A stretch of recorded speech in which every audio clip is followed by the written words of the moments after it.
Masa Rasulullah jadi nabi itu 23 tahun. Terus sampean ingin ngaji paham dalam 1 jam, itu keangkuhan. Jadi Rasulullah itu jadi nabi itu 23 tahun. Tapi orang ingin memahami Islam, nyewa kiai, diatur lagi itu kalau nggak pernah sepuh itu dosa, itu jelas itu. Itu 1 jam ingin paham. Saya punya sekian cerita, ini Maulidur Rasul Shallallahu Alaihi Wasallam. Itu dulu zaman Nabi itu ada ayat yang Jibril jauh-jauh dari langit turun ke bumi hanya membawa 1 kalimat. Sehingga syarat seorang mufassir itu termasuk tahu pertanyaan kalimat apa yang hanya 1 diturunkan Jibril, yaitu kalimat minal fajr. Jadi dulu awal-awal Islam itu ada ayat kamu makan wakulu washrobu hatta yatabayyana lakumul khaytul abyadu minal khaytil aswad. Jadi kalau malam puasa itu orang boleh makan selagi melihat benang putih sama benang hitam itu belum kelihatan. Tapi kalau sudah kelihatan mana yang hitam, mana yang putih, berarti otomatis imsak. Itu sahabat entah saking lugunya, itu ya benar-benar pasang benang hitam sama putih, dia makan. Nanti 1 jam dari makan misalnya diintip lagi, kok belum kelihatan, makan lagi. Mungkin yang istrinya cantik ya kumpul istrinya lagi, kalau tidak cantik ya sudah tidak usah mungkin. Sampai itu jadi perilaku sahabat berhari-hari. Ketika dilaporkan ke Rasulullah, Rasulullah itu tertawa-tawa. Kok ada begitu? Baru Jibril datang menerangkan minal fajr. Jadi benang hitam artinya masih malam, benang putih maknanya sudah fajar shadiq. Itu lama sekali. Saya terus mau cerita tentang sanad-sanad ilmu. Jadi Nabi itu 23 tahun. Dan itu tidak gampang, ada fasenya. Bahkan ada fase Nabi itu harus as-sukut anil mungkarat. As-sukut anil mungkarat itu diilmoni oleh pakar-pakar usul fikih. Apakah as-sukut anil mungkarat itu berarti mengekrori kemungkaran? Apa takhirul bayan?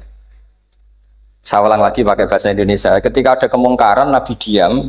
Itu diamnya karena nyari momen untuk ngandani. Atau memang diam itu dengan tanda kutip jangan-jangan dianggap ikrar. Makanya ulama usul fikih itu berdebat. Diamnya Nabi ketika melihat kemungkaran di awal Islam itu karena ada ma huwa aham, ada yang lebih penting yaitu menerangkan tauhid.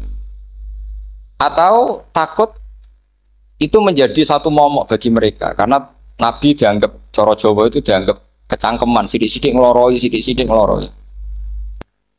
Nah, perdebatan ulama dalam seperti ini itu penting sekali karena nanti menjadi satu rumus ilmu. Saya berkali-kali berpikir gini, misalnya Anda punya keponakan atau punya anak pacaran. Ada Pak D yang keras sekali, mesti marah. Itu nanti ponakannya nggak sempat dikandani karena main saja nggak berani, mesti Pak D itu marah. Karena ini Islam garis keras atau garis lurus atau apa lah nggak tahu. Pokoknya punya garis. Terus ada kelompok Islam yang nggak punya garis, ya nggak punya karakter. Ponakannya pacaran ya santai, malah kenalan pacarnya ponakannya. Cantik kuliah podo, sehingga ponakannya merasa terjustifikasi. Berarti pacaran nggak apa-apa, wong paman saya nggak marah. Natijahnya pasti sama. Yang terlalu mudahanah, yang terlalu baik, hasilnya tidak didik sama sekali. Karena seakan-akan mengakui bahwa itu tidak apa-apa. Yang keras sekali hasilnya juga sama, nggak didik sama sekali. Karena dolan we rawani, kapan didiknya? Nah kira-kira seperti itu. Yang nggak mau berteman sama orang-orang maksiat juga hasilnya sama, meskipun atas nama kebenaran. Aku mau kancanan nong maksiat, ngotori. Hasilnya sama, nggak mau mendidik. Tapi yang mau ngancani juga bahaya kalau terlalu keseringan karena jute aku kenal kiai iki ratu diloroi berarti gak popo kan gitu. Nah ini PR besar dalam umat Rasulullah Shallallahu Alaihi Wasallam. Tadi saya diceritani Mbah Jamal berjuangnya di sini, nata dari kampung yang macam-macam menjadi kampung baik. Dulu saya Duki di Lasem ya gitu. Mbah Mun dulu ya sarang dihimpit 2 kampung yang masalah. Tapi lama-lama terus jadi kampung yang baik lewat tarbiyah, luar biasa. Maka ketika kemungkaran kita biarkan, itu namanya apa? Namanya itu kalau dalam usul fikih itu takhirul bayan. Apa? mengundurkan memberi apa? Penjelasan. Karena sekali tidak dengan definisi ini nanti takutnya dianggap al-iqrar alal mungkar, dianggap ngakui kemungkar. Nah, saya termasuk orang yang sangat usuli ya, sangat memahami Quran, hadis itu secara disiplin ilmu usul fikih. Nah, kenapa itu satu keharusan begini logikanya? Saya ulang lagi, Nabi jadi Nabi itu 23 apa? Itu yang menyokong beliau jadi Nabi itu orang Nasrani dan orang Yahudi. Karena itu satu-satunya perangkat yang harus dipakai. NU belum ada, sama nggak usah GR bela Nabi. NU pas itu belum ada. Maulid Nabi itu yang kangelan tuh Abu Lahab, bukan pengurus NU. Sampai sekarang dalil Maulid itu masih pakai Abu Lahab. Jadi ini ya NU itu termasuk organisasi yang luar biasa. Abu Lahab itu jadi dalil. Jadi Abu Lahab dengar kalau iparnya Abu Lahab itu iparnya Aminah, iparnya Sayyidah siapa? Dengar Aminah lahir nggak punya suami, saking senengnya candalemnya beliau itu dimerdekakan. Ya setidaknya untuk hari Senin tak sebut beliau karena pas soleh. Nanti Selasa Rabu sudah itu dimerdekakan. Saya yang kiai kecil saja nggak bayangkan kalau pagi-pagi tidak punya anak dalam yang bikin kopi siapa, yang mencucikan siapa, yang nyapu rumah. Tapi Abu Lahab saking senengnya punya ponakan itu dikasihkan, sudah Suwaibah kamu pakai saja, sudah biar melayani kamu, ngurusin kamu. Jadi saya bayangkan hari itu Abu Lahab itu mungkin bikin kopi sendiri, nyapu sendiri demi. Nah itu sama Allah dikenang sehingga yukhaffafu anhul adzabu yaumal isnan, itu masyhur. Idza kana hadza kafiron ja'a dhammuhu bi tabbat yadahu fil jahimi muhal lada ata annahu fi yaumil isnaini daiman yukhaffafu anhu lisururi bi ahmada famadzannu bil abdil ladzi kana umruhu bi ahmada masruran wa mata muwahhida. Ini Abu Lahab yang kafir, hormat Maulidur Rasul saja dapat takhfiful adab, apalagi yang mukmin. Jadi itu satu-satunya dalil Maulid, itu dalilnya Abu Lahab. Ya makanya terus kita itu dibully sama kelompok sebelah, dalil kok Abu Lahab. Tapi saya pastikan awal Islam itu yang menjadi perangkat nubuah itu hanya Yahudi dan Nasrani. Karena yang lainnya nggak tahu Nabi itu apa. Saya beri sedikit cerita, Nabi itu umur anggap saja kita ikut kaul yang 12 tahun saja. Sebetulnya ada beberapa perdebatan, ada yang bilang 9, ada yang bilang 12. Tapi yang debat tidak usah didengerin, sama-sama nggak tahu kok ngotot. Kadang orang debat yang lucu, sama-sama nggak tahu kok ngotot. Anggap saja 12. Nabi datang ke Syam, Syam itu ya sekitar Syria, Lebanon, Palestina itu Syam. Itu pertama yang tahu kalau beliau Nabi itu ya rohib. Rohib itu terjemahnya ya pendeta. Rohib, Bukhairah, nemuin Abu Thalib, itu siapa? Ini anak saya. Terus ditanya lagi, ini siapa? Ini anak saya. Sampai 3 kali. Terus sampai Abu Thalib itu agak tersinggung. Memangnya masalahnya apa kalau dia anak saya? Terus Ibu Bukhairah bilang gini, semua alamat Nabi pada anak ini itu ada semua, kecuali kecelakaannya satu, anak kamu. Loh memangnya masalahnya apa? Karena alamatnya Nabi di Taurat dan Injil itu yatim. Sementara ini punya bapak kamu, ini masalah. Jadi dilihat macanya sudah memenuhi kriteria, semua memenuhi kriteria kecuali satu, karena punya bapak Abu. Akhirnya Abu Thalib ngaku, ndak ini ndak anak saya, ponakan saya. Akhirnya diketahui kalau ini benar-benar calon Nabi. Pertama yang tahu siapa? Pendeta. Karena yang punya khazanah kitab samawi itu ya para orang Nasrani dan Yahudi. Sehingga Al-Quran meskipun pada akhirnya ngeritik Yahudi Nasrani, carakan Yahudi dan Nasrani. Karena satu-satunya yang masih punya kitab samawi itu Yahudi dan Nasrani, meskipun sebagiannya sudah dirubah-rubah. Alamat pertama itu seperti yang diceritakan di Berjanji Afi ainaihikum, matanya dilihat. Terus perlakuan pohon. Saya pernah di pohon itu, pohon nubuah. Itu umurnya ribuan tahun. Itu kalau Nabi duduk misalnya di arah barat, matahari dari barat, normalnya akan kena kesetrong matahari. Itu yang rubah itu dahannya. Jadi Nabi itu orangnya lugu, duduk aja nggak mau mikir. Memang syaratnya Nabi itu nggak boleh mikir, harus ummi. Ummi itu lugu. Nggak boleh Nabi mikir besok makan apa, terus jabat apa, itu nggak boleh. Itu udah Nabi itu, maklar itu. Nabi itu nggak boleh mikir. Makanya Quran nyifati Nabi itu makun tata drimal kita bualal iman. Kamu itu tidak tahu kitab itu apa, iman itu apa. Jika Nabi itu nggak bisa jumpa pers, nggak bisa. Nabi kok memaklumatkan wah saya tadi malu, nggak bisa. Nabi itu justru bagus keliru pertama jadi Nabi. Nabi pertama ketemu Jibril itu dikira malakul maut, dia lari ketakutan. Zamiluni Khadijah, saya ini takut, itu tadi ada malakul maut, saya takut. Sama Khadijah dikemulin. Jadi Nabi itu nggak tahu kalau itu malaikat siapa? Jibril. Jibril nggak bisa dia kenalan nggak di seminar. Ini malaikat Jibril pernah kuliah di sini, nggak bisa seperti itu. Jibril itu ya aneh. Pertama ketemu Nabi, Iqra ya Muhammad, kamu harus baca ini. Kata Nabi, Nabi Qaurien, saya tidak bisa baca. Harus bisa.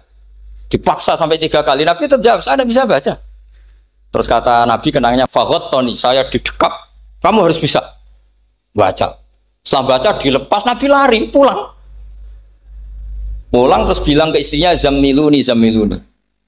Ini secara nahwu agak aneh, karena mukhotobahnya perempuan satu, harusnya Zamilini. Kalau untuk perempuan harusnya idribi ya, unsuri gitu. Tapi karena Khadijah dihitung ahl itu keluarga, maka Nabi pakai khitab apa? Mudzakkar jamak Zamiluni. Jadi Nabi nggak tahu kalau pertama jadi. Karena syaratnya Nabi harus ummi. Justru karena ummi itu orisinil, semua yang dikatakan Nabi pasti dari wahyu. Nah, tadi Nabi sampaian mikir, saya besok ngomong apa ya supaya orang tertarik. Makanya kamu nggak akan jadi Nabi.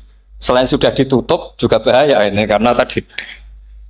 Makanya saya ngaji itu ya sekenanya saya tidak pernah ngaji itu mikir. Karena ngaji itu menarik itu terserah nasib. Kalau nasib sedang baik, kamu tidak paham gini, wah Gus Baik ilmunya tinggi sampai kita tidak paham itu kalau nasib sedang baik. Kalau nasib tidak baik, ngomong sudah enak apa, wah sebulet tuh. Jadi sebetulnya ini masalah qalb. Allah yang muqallibal qulub.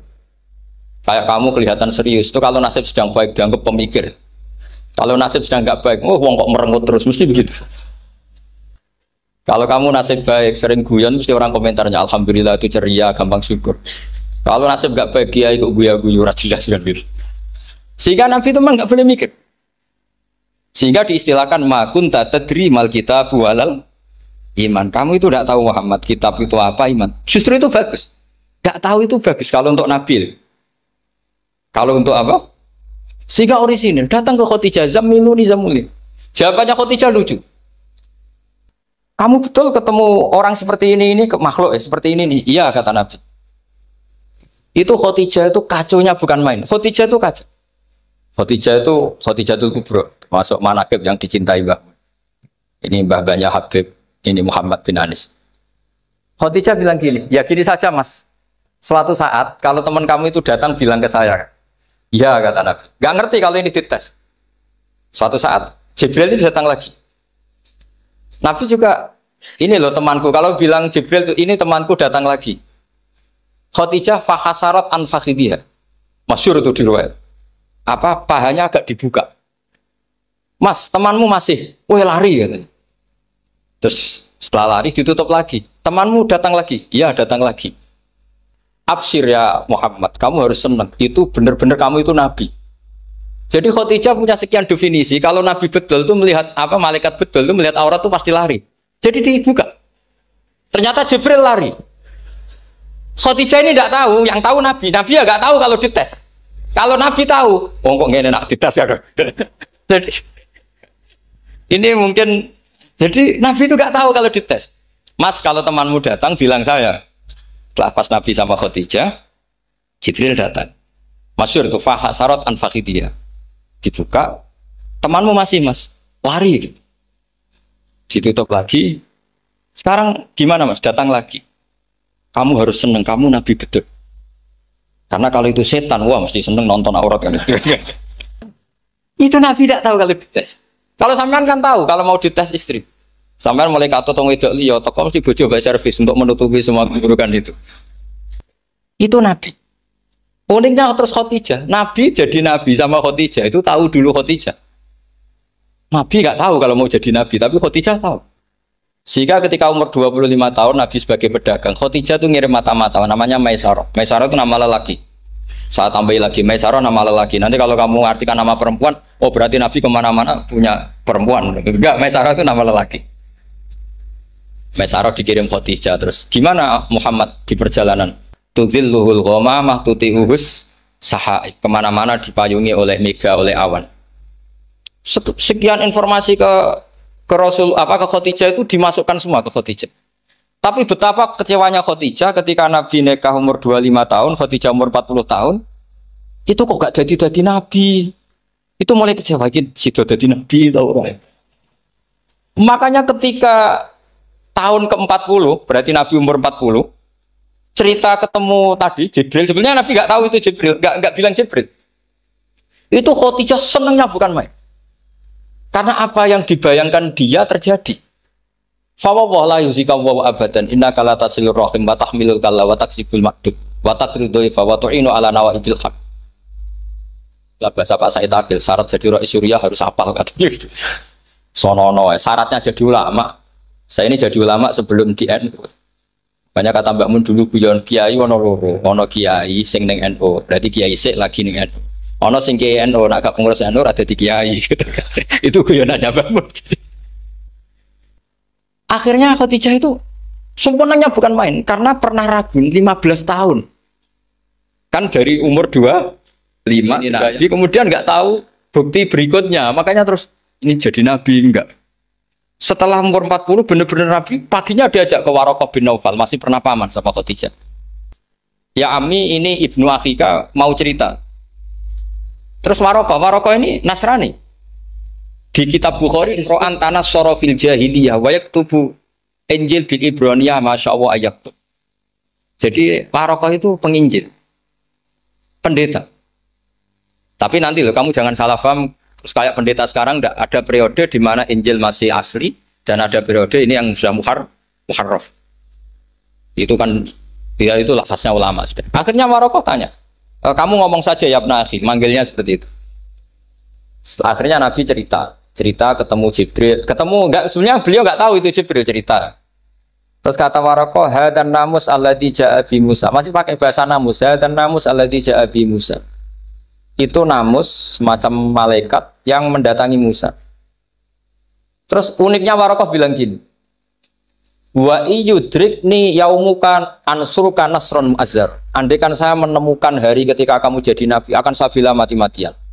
Kapan itu, paman? Khina yusrijuka kaumu, ketika kamu diusir oleh kaum kamu. Nabi sebagai orang baik, makanya GR jadi orang baik itu ya boleh. Nabi sebagai orang baik itu tanya, awamu khrijiyahum. Kalau kiai-kiai mana nih, awamu khrijiyah ana ta iku wong sing ngetono ingsun hum utai kaumi. Masa saya nanti diusir kaum saya? Saya ini termasuk keluarga terhormat. Perilaku saya baik. Masa saya nanti diusir? Terus kata Waraqah, tidak ada seorang pun yang jadi nabi kecuali nanti ngalami diusir. Jadi yang tahu mau diusir itu ya Waraqah. Nabi malah tanya, masa saya nanti diusir? Karena tadi syaratnya Nabi harus ummi. Ummi itu keibu-ibuan. Jadi nggak tahu. Tapi nggak tahu di Nabi itu sifatu madkhin, sifat pujian. Bukan sifatu naqsin, sifat apa? Kekurangan. Akhirnya Nabi mulai sadar. Wah, jadi Nabi tenan kan gitu. Jadi saya ini termasuk orang yang sangat-sangat susah ketika orang ingin belajar Islam itu instan. Dulu Nabi jadi Nabi itu 23 tahun. Itu untuk menemukan teori masbuk, tidak nyalip imam, itu Nabi juga lama. Jadi dulu sahabat itu kayak anak-anak kecil zaman saya kecil. Itu kalau imam sudah rokaat ketiga atau rokaat keempat, itu kalau orang-orang desa kan langsung takbir, terus dia sholat. Sholat sampai 3 rokaat nyalip siapa? Imam. Nanti di rokaat keempat baru sama imam. Imam salam dia ikut salam. Itu hebat betul. Itu sama sekali nggak salah. Kalau ditanya, lo kok ikut salam? Kan sudah sama-sama 4 rokaat. Karena imamnya dia apa? Disalib. Jadi dia takbir terus tahu imamnya rokaat ketiga atau keempat terus nyalip. Sampai ke rokaat yang sama, nanti salamnya bareng-bareng imam. Itu dulu sahabat ya gitu. Kalau Rasulullah sudah di rokaat keempat atau ketiga langsung mereka takbir Allahu Akbar nyalip. Setelah nyalip menyamakan dengan Rasulullah salam juga ikut salam. Jadi itu dulu lama sekali prosesnya. Sampai ada satu peristiwa Mu'ad bin Jabal datang, kemudian Nabi sudah sholat, berarti masbuk kalau dalam bahasa fikih. Mu'ad langsung ikuti Nabi, setelah Nabi salam baru Mu'ad menambahkan jumlah rakaat yang tertinggal. Terus semenjak itu jadi sunnah, jadi sunnatan mutaba'ah kalau masbuk ikut imam, kemudian hanya menambahkan rakaat yang apa? Itu 23 tahun. Jadi saya ngisi 20 menit yang nggak paham, 2 jam yang nggak paham, 3 jam yang nggak mungkin paham. Daripada gitu ya 20 menit saja. Ya itu betul, karena saya tidak punya kemampuan itu. Saya masih ingat, saya ngaji umum pertama itu di hallnya abahnya Pak Hamid Pasuruan di Lasem. Kedua di Pak Hamid Pasuruan kemarin. Terus tadi di Kiai Robah Maksum, itu ajudannya 3 kali ke saya tidak mau. Kiai Robah datang sendiri, sudah sepuh dituntun. Saya ini agak-agak soleh lah. Kalau sama orang sepuh itu pengapesan. Masih ingat lah aturan mainnya laisa minna walam yarham saghirona wa yuwaqqir haqqa kabirina. Tapi yang sepuh betul kayak Mbah Jamal itu sepuh betul. Ada sepuh gaya-gayaan enggak mau. Karena memang Mbah Jamal itu besanan sama saya. Mbah Sahal itu misanannya Mbah saya. Terus dapat Mbah Nafisa ya keluarga sini. Saya teruskan, kalau Mbah Robah itu faktornya sanad. Robah bin Maksum. Maksum ini muridnya Mbah siapa itu? Fakih Mas Kumambang. Mbah Zubair dulu ya ngajinya sama Mbah Fakih apa? Mas Kumambang. Kemarin seminggu yang lalu saya di Pondok Termas ya, faktornya sepuh. Karena sanad saya Mbah Mun, Mbah Zubair, Kiai Fakih Mas Kumambang, kemudian Mbah Mahfud apa Termas. Maka berjanji itu kitab yang masalah madaih itu bagus secara tarikh. Jadi kita madaih itu beda-beda. Ada yang kayak Habib Ali. Habib Ali itu lebih ke isek itu berontok. Jika saya suka baca Simtud Duror itu kalau pas isek, pas berontok. Berontok itu ya pas kangen Nabi, biasanya saya wudhu terus baca Simtud Duror itu pas isek. Tapi kalau saya ingin baca sejarah suka berjanji. Kalau Habib Ali jelas isek. Yang duriannya sekarang di Solo termasuk Habib Muhammad bin Husain bin Anis bin Alwi bin Ali yang punya Simtud Duror. Jika kalau beliau baca sholawat ya sholatan yattasilu biha ruhul musalli alaihi fayam basitu fi qalbi siru nuri ta'aluki bi wa hubbi fayuktabu biha bi inayatillahi nabu fi hisbi. Kalau berjanji enggak, dia tahu problem utama Nabi itu nasabnya, karena beliau orang Quraisy, orang jahiliyah yang dikira enggak punya darahnya Nabi Ibrahim. Maka beliau pertama ngarang diantaranya wa ba'du fa'aqul huwa Muhammad bin Abdullah bin Abdul Muttalib wasmuhu Syaibatul Hamdi Humidat Khisalusaniyah. Saya pastikan Muhammad cucunya Abdul Muttalib.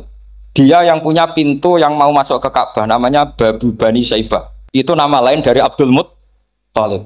Terus diteruskan Abdul Muttalib bin Hasyim terus sampai wa adnanu bila raibin idadzawil ulubin nasabiyah ila dabihi Ismail nisbatuhu wa muntah. Karena berjanji ingin ngomong, ingin memaklumatkan ini Muhammad. Kamu kira orang mana? Beliau adalah turunan Ibrahim. Kayak apa alimnya yang ngarang berjanji? Nah, saya berkali-kali ngomong di mana-mana. Lah berjanji itu nasibnya kurang baik. Dibaca bahasa Arab, yang baca nggak paham, yang dengar nggak paham. Akhirnya kubu sebelah dianggap baca mantra. Nah, terus dihukumi bid'ah kan? Coba kalau itu ditulis bahasa Indonesia. Nasab Muhammad. Dia punya bapak Abdullah, punya mbah Abdul Muttalib gini-gini. Paling kubu sebelah tidak akan bilang bid'ah. Mesti ngomong ini buku sejarah. Jadi gara-gara bawa bahasa Arab, sing maca ora paham, sing nyenggaki ora paham, terus koyok mantra. Sing kritik yo luwih ora paham. Sudah akhirnya. Jadi berjanji itu bela-belain Nabi itu yang dilihat sisi nasab. Makanya beliau ngendikan wa'adnanu bila raibin intadzawil ulumin nasabiyah ila dzabihi Ismaila nisbatuhu wa. Itu juga orang Yahudi. Akhirnya orang Yahudi banyak yang iman. Ternyata Muhammad itu tidak orang lain. Sampai mereka bilang Muhammad minal asbab. Muhammad itu enggak lain saudara kita. Akhirnya orang Yahudi banyak yang iman. Jadi pertama Nabi jadi Nabi itu yang tahu ya orang Yahudi dan orang Nasrani, karena mereka pasti punya sisa-sisa kitab samawi. Nah, itu yang diceritakan Ka'bil Ahbar. Ya al-haditsus tsani an Yasar bin Atha an Ka'bil Ahbar. Qala allamani abi Tawrata ila sifran wahidan kana yaktimuhu wa yudkhiluhus sunduk. Falamma mata bi fatahtuhu fa idzan fi nabiyyun yakhruju akhiras zaman maulidu bi Makkah wa hijratu bil Madinah wa sultanuhu bisyam. Ya, jadi ini saya urun nerangkan maulid. Tapi jangan diundang lagi. Ya, jadi, pokoknya saya Ini kaidahnya jelas. Kalau tidak pernah sepuh ngundang saya haram. Aturan fikihnya kan gitu. Kalah alim ngatur yang alim haram. Kalah tua ngatur sing tua haram. Tapi nak wong tua ngatur sing nom ono kemungkinan halal. Mereka ono kemungkinan sing nom ra nurut wong tua itu dosa. Makanya kalau saya dipanggil yang pernah sepuh, waduh cocok ra cocok ya samina wa atona. Karena Mbak Jamal ini abahnya Gus Rozin, biasanya Basal. Terus saya pokoknya tak ingat saya pengajian umum itu baru ke-7 ke 8. Semoga ya nanti sampai mati ya jumlahnya masih bisa terhitung. Tapi kalau ngaji rutin saya terus ngaji rutin. Saya pernah baca hikam di Jogja khatam. Kalau di pondok saya sudah nggak terhitung saya khatam berapa kitab, nggak terhitung karena saya sering ngaji rutin. Sehingga Diba itu kitab kesayangan Habib Ali. Habib Ali sebelum ngarang Simtud Duror itu beliau nginduk kitab apa? Diba, masyhur.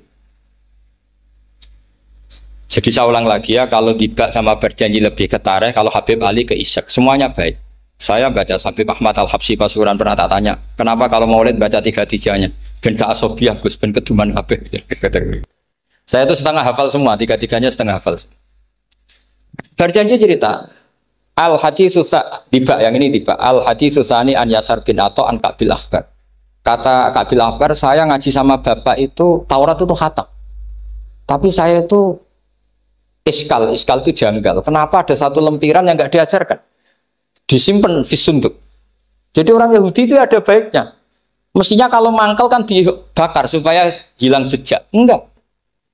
Karena Yahudi itu ada unsur nubuah. Karena babanya Yahuda bin Yakub bin Ishak bin Ibrahim. Tapi Yahudi yang orisinal ya. Saya berkali-kali ngaji bilang Israel itu kalimatu madhin, pujian. Sehingga Israel disebut wa ani faddaltukum alal alam, itu Israel yang bani karena ada gennya Nabi.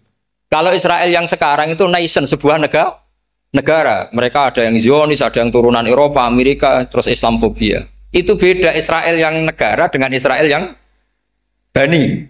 Kalau yang bani itu ada unsur gen para apa? Nabi, sehingga ya bani Israel. Tapi kalau Israel sekarang nama sebuah negara. Sehingga ketika Allah bilang ya bani Israel itu khitabnya pada penduduk Medina. Kenapa? Karena penduduk Medina zaman itu banyak yang keturunan Nabi Ibrahim alaihis salam. Jadi Israel di Quran itu bukan nama sebuah negara, nama sebuah turunan. Sehingga disebut ya bani Israel, he anak turune Israel. Kita tahu Israel nama lain daripada Nabi Yakub bin Ishak bin Ibrahim. Ya karena memang saya nekuni ilmu. Kalau tadi yang Banjari kan nekuni suara. Jadi suaranya bagus. Itu kalau nggak ditopang al-jamalul akli, logikanya juga bagus. Itu bahaya, nanti orang mau nyanyi tok. Nah ini tak bantu. Tadi ada al-jamalul sauti, kebaikan secara suara. Ini tak bantu al-jamalul akli, kebaikan secara makna. Ya mestinya keren al-jamalul akli, karena al-jamalul sauti itu penyanyi dangdut bisa. Jadi semua penyanyi bisa kalau suara bagus ya. Tapi kalau maknani Diba itu kalau tidak orang alim tidak bisa. Wis tuku terjemahannya tetap ra paham, ra bakat gitu. Saya teruskan. Falam mama tabi, orang Yahudi itu dia benci kok naskah itu tetap disimpan. Terus kata Kabil Akbar, falam mama tabi fatahtuhu, ketika bapak saya meninggal, kotak ini tak buka. Faidan fihi nabiyun yakhruju akhir zaman. Di situ ada keterangan bahkan akan ada nabi yang keluar akhirat, mauliduhu bi Makkah wa hijratuhu bil Madinah wa sultanuhu bis-Syam. Kerajaannya itu disap. Bareng Kabil Akbar ini sebetulnya menangi Rasulullah SAW. Tapi dia nggak mau iman. Karena Nabi itu nggak lengkap menurut dia. Ini Muhammad sudah benar lahirnya di Mekah, wafatnya di Madinah. Tapi masih kurang satu, wa sultanuhu bis-Syam. Zaman itu Syria, Libanon, Palestina masih di bawah pasukan salib, pasukan Nazaret. Sehingga dia mikir, katanya kerajaan Islam ada di Syam, ini kok Muhammad nggak jadi raja di Syam. Sehingga dia menunda imannya. Yuakhiru Islam. Bareng era Sayyidina Umar, beliau bisa menaklukkan Baitul Maqdis. Terus dia iman. Makanya imannya Kabil Akbar itu era Sayyidina Umar, karena sudah masuk definisi ketiga wasultanuhu bis-Syam. Kerajaannya Nabi ada di iman.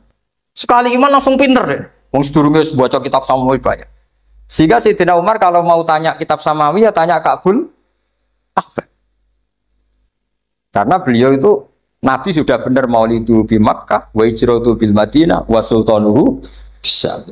Rasulullah ketika wafat atau intaqala ila rafiqil ala itu belum menangi Islam naklukkan mana Palestina. Tapi Nabi itu kasef. Nabi itu nak kasef itu ya lucu. Makanya kalau ada kiai lucu itu ya anggapnya niru Nabi. Nabi itu lucu. Ada sahabat itu gak pati ganteng, pendek gak pati ganteng. Namanya Surakoh. Itu digojol sama Nabi. Surakoh, bagaimana kalau kamu suatu saat itu pakai tas itu apa? Mahkotanya Raja Syam, Raja Kaisar. Ya Surakoh ya dianggap Nabi Gujan gitu aja. Nabi Gujan aja itu. Singkat cerita, suatu saat Umar itu mengalahkan kerajaan itu. Kaisar itu dikalahkan Umar. Saking takutnya lari, mahkotanya itu jatuh. Jatuh disaksikan Surakoh. Terus ingat, dulu Nabi pernah ngendikan itu disuruh pakai saya. Akhirnya sama Surakoh dipakai. Ya tetap orang ganteng, orang ganteng. Padahal sudah pakai mahkota guys. Karena setelah dipakai, kata Umar, ikhlaq. Itu dicopot. Mau saya pakai untuk Baitul Muslimin, untuk Baitul Mal. Kata Surakoh, bukankah Nabi ngendikan kalau ini yang pakai saya? Jawabnya Umar, innama yaqulu Rasulullah lital bisaha, walam yaqul litamlikaha. Kata Nabi hanya ngendikan kamu disuruh pakai, tapi tidak disuruh memiliki. Kayak apa Rasulullah kasefnya? Itu kata orang-orang yang pernah ke Turki. Saya belum pernah ke Turki, tapi saya hafal hadis sahih ini. Itu ditulis di masjid Turki itu, la taftahunnal Konstantinia. Kamu akan bisa mengalahkan pasukan Konstantinopel. Itu dikalahkan setelah 1000 sekian tahun dari wafatnya Nabi. Kayak apa kasefnya Nabi? Karena Nabi wa ma yantiqu anil hawa in huwa illa wahyu. Coba kalau Nabi kayak pengamat, ngomong apa yang kira-kira terjadi? Mau itu kan mesti keliru semua karena berdasar akal. Tapi kalau Nabi berdasar apa? Kasef. Kasef itu satu apa? Kenyataan yang dipertontonkan Allah Subhanahu wa taala. Terus kedua, alamat Nabi itu pakai sandi. Sandi itu sesuatu yang enggak jelas tapi menjadi jelas bagi ahlinya. Saya ulang lagi, sandi itu kayak sandi di militer itu. Atau sandi di KPK itu ada sandinya. Sandi itu ya kata sandi. Saya pernah diceritani Pak Busro Muqaddas ketika ketua KPK itu lucu. Wah, sandinya koruptor saya tambah kacau Pak.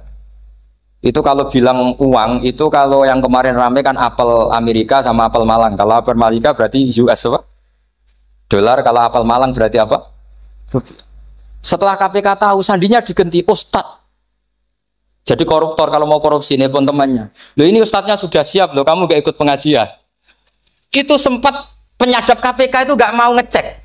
Masa orang pengajian dicek. Ternyata ya gak ada acara pengajian, Ustadz tuh maknanya uang. Koruptor saking ngerti itu disadap KPK itu sandinya gimana? Datang nggak ke sini, ini Ustadznya sudah siap, ini ada pengajian. Hampir KPK itu nggak ngecek karena pengajian, Ustadznya sudah siap. Setelah digerebek ternyata Ustadz tuh sandi dari makna apa? Uang, gak kurang ajar gitu tuh Ustadz katanya. Jadi kalau di sini ditangkap KPK berapa Ustadz ini sudah? Ada Habibnya lagi, ada Habib Muhammad ini. Nah, Al-Farisi itu pemikir, dia orang Persia. Di mana-mana orang Persia itu pemikir. Persia itu kalau sekarang ikut Iran. Itu dia ngaji lama sekali sama pendeta-pendeta itu. Kebetulan dia punya pendeta yang belum muharraf, belum muharrif atau belum muharraf. Kalau muharrif orangnya, kalau muharraf itu kitabnya atau bukunya. Setiap dia ngaji sama pendeta dikasih tahu. Terus kecewa beberapa kali, walhasil ketemu pendeta yang benar. Sudah, kamu tidak usah ngaji sama saya. Kamu datang saja ke Yasrib, ke Madinah sana, ke Yasrib. Di situ Nabi akhir zaman sekarang sudah ada kan. Ini yang ngomong pendeta. Ya.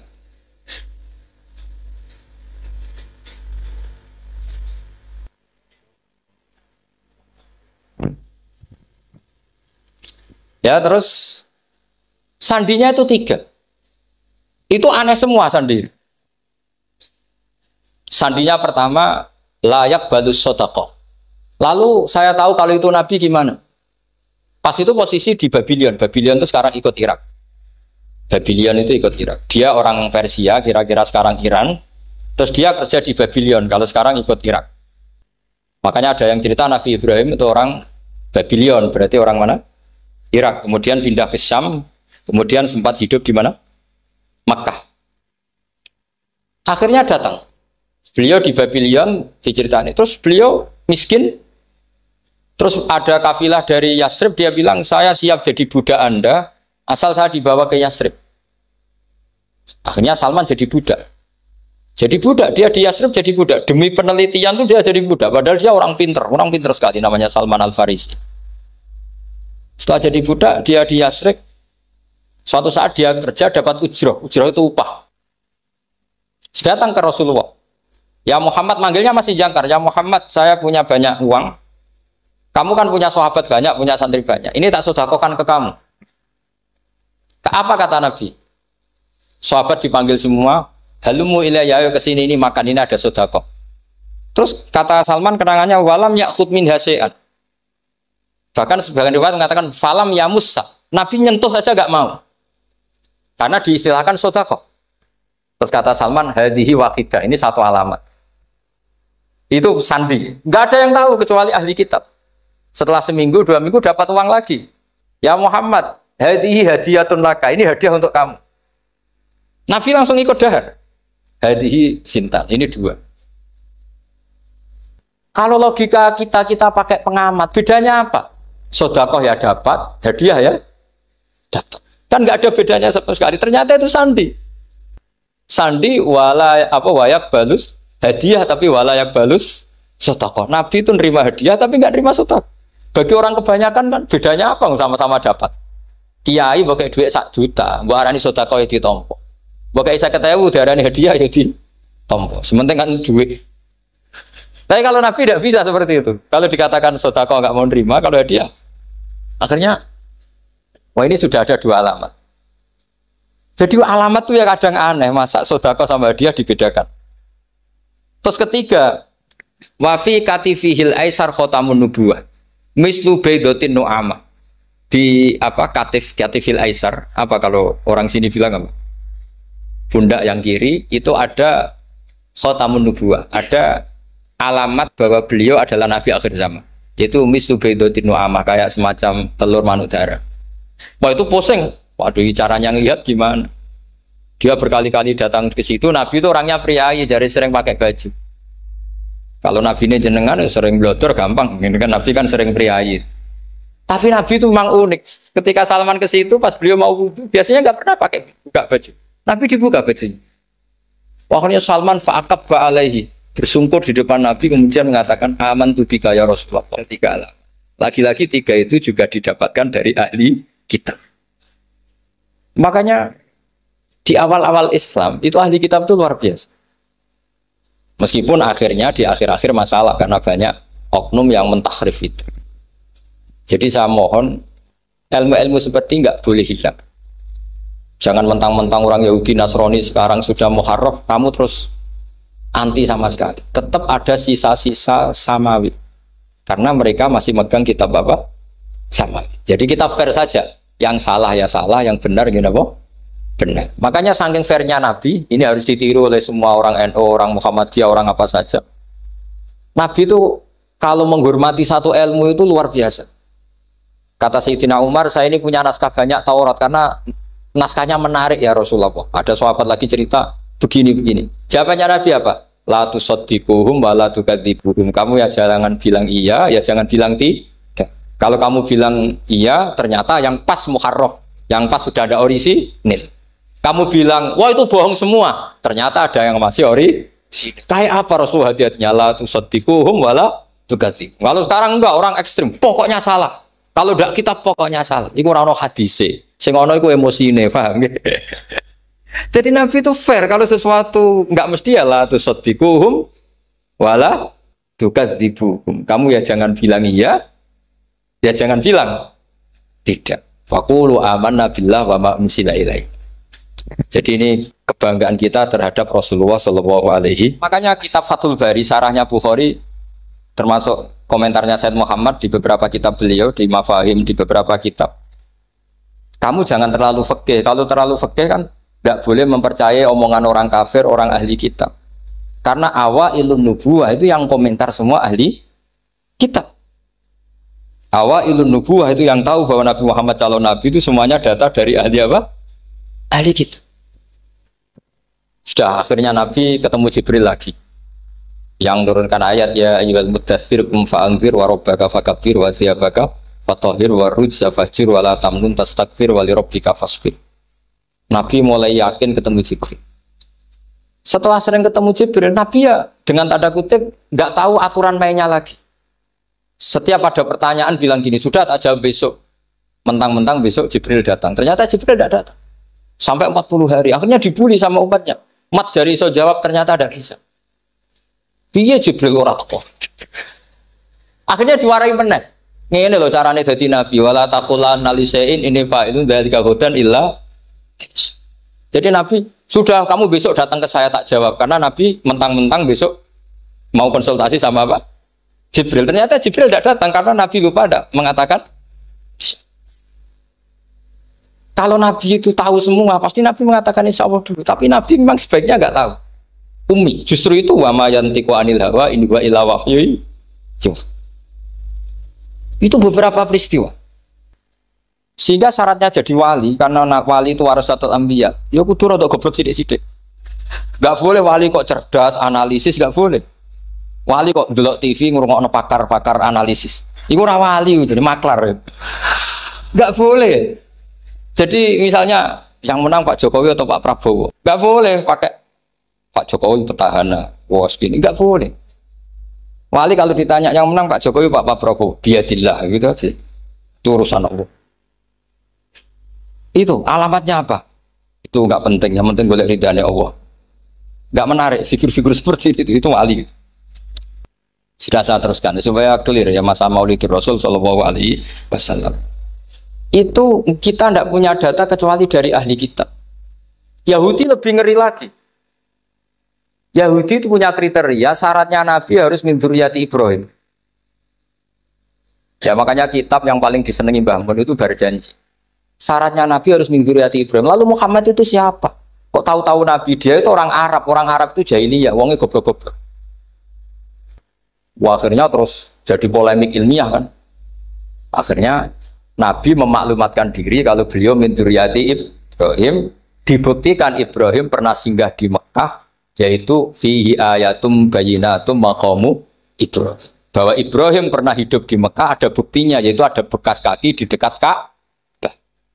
Akhirnya Ibrahim meninggalkan Ismail. Ismail kecil kekurangan air, Hajar lari-lari nyari air 7 kali. Akhirnya jadi sa'i bena sofa wal. Ada sekian bukti kalau Ismail itu hidup di Mekah, menikah sama suku Jurhum. Akhirnya orang Yahudi mulai ngeper. Loh iya, Muhammad pantas jadi nabi. Ternyata orang Mekah turunan Ibrahim alaihis. Itu andekan orang Yahudi yang tidak komen, itu juga gak dilacak nasabnya Nabi. Gara-gara orang Yahudi komen, Nabi itu harus turunan Ibrahim. Kamu asal-usulnya gimana? Akhirnya Allah sendiri yang menjawab bahwa Nabi lahir dari Ibrahim. Padahal Ibrahim itu orang Palestina. Logikanya gimana? Ternyata Ibrahim pernah singgah di Mekah. Ada bekas kakinya, ada ritualnya yaitu lari bena sofa wal mar'ah, menceritakan wal marwah, menceritakan apa? Ibrahim ketika nyari apa? Siti Hajar ketika nyari apa? Itu disebut fihi ayatum bayyinatum maqamu